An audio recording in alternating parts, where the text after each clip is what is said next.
Igbo ndị ọma anyị alọghachitela azụ n'obere ezumike anyị gara. Anyị makwa na gị onwe gị alọghachitekwele azụ maka na ọtụtụ ihe ka anyị jiri were bịa. Tupu anyị aga obere ezumike, echefukwala na ọ ka bụ gịnị na isi mbido telivishọn bụ ebe ihe emume esi abịara gị, nke bụ gịnị Nations Cup Special ka o shaga na mba Egypt na amamaka iko mba Afrịka nke afọ 2019. Ugbu a anyị ga-elenye anya maka na Igbo si na a na-agata n'isi esupịa anya. Anyị ga-elenye anya na ndị nwetara mmeri na round 16 nakwa ndị nọ ugbu a iji gburu maka na ọ bụ gịnị ebido asị na gịnị ebido mmadụ mata ebe mmiri bidoro mawa ya. Ma mmadụ amata ebe mmiri bidoro mawa ya, ọ ga-ema ebe ọ ga-esi mee gịnị were kwụsị ya. Ugbu a ka anyị ga-ele anya na round 16 mara ka okwe siri wee mee gịnị were gaa. Mba Morocco na mba Benin zutere macha atara nnọọ akpụ maka na onye ọbụla che na ka Morocco siri nnọọ n'afụlengo site na group stage na ha ga-eme nke ọma, mana na nwuzene ka Benin siri gata azụ were gịnị merie ha site na penalty. Ewere nchere ikwu gbasara Benin ebe ile anya na ndị fọrọ afọ na ya bụ quarter finals ya ndị obodo abụọ ma mba abụọ m ga-asị na ọ na-anụ ọkụ ndị a na-atụ anya ha taa Benin na Madagascar.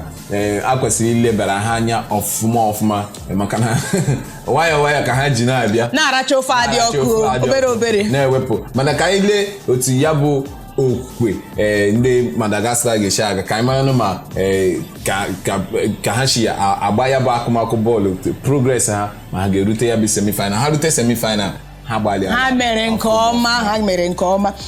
Ndị ọzọ bụ mba Uganda na Senegal. Sane nyere otu ọkpụ goolu misikwa gịnị penalty. Akara ọkpụ goolu abụọ ka ha kara ji merie ndị Uganda, mana ọ bụ otu ọkpụ goolu ka ha ji merie Uganda. Nigeria na Cameroon unu hụrụ ka o siri gaa. Ala anyị gosiri mba Cameroon na adịghị eji akpa obi eme ya, adịghị eji eme na m nwere arụ eme ya, kama ọ bụ gịnị ịmara ihe ka esi eti ya bụ okwe system na-agba ya. Ịmara ka esi eti ya bụ okwe inweta mmeri. Ajọ ọkpụ goolu atọ merie mba Cameroon. Ghana na Tunisia gbara 1-1 werezie penalty wee gịnị Tunisia werezie penalty were gborie ndị Ghana. Mali na Ivory Coast ji otu ọkpụ goolu were merie mba Mali.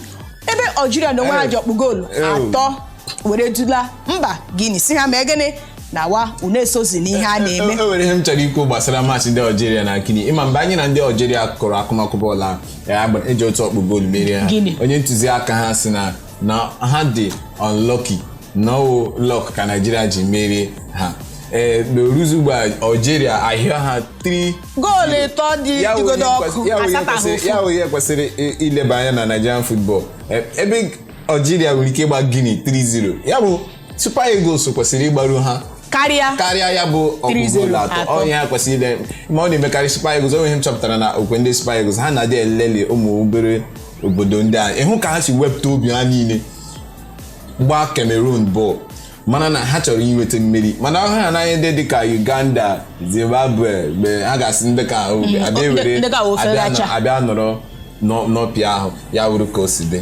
Mbido ọzọ bụ Madagascar. Obere nsị na-akpọ obere nsị na-emebi ike. Madagascar na DR Congo ha gbara 2-2, mana Madagascar jiri gịnị penalty were merie mba DR Congo. Ivory Coast na mba Mali kparịtakwara ya bụ mgbọ, mana Ivory Coast ji otu ọkpụ goolu were merie mba Mali.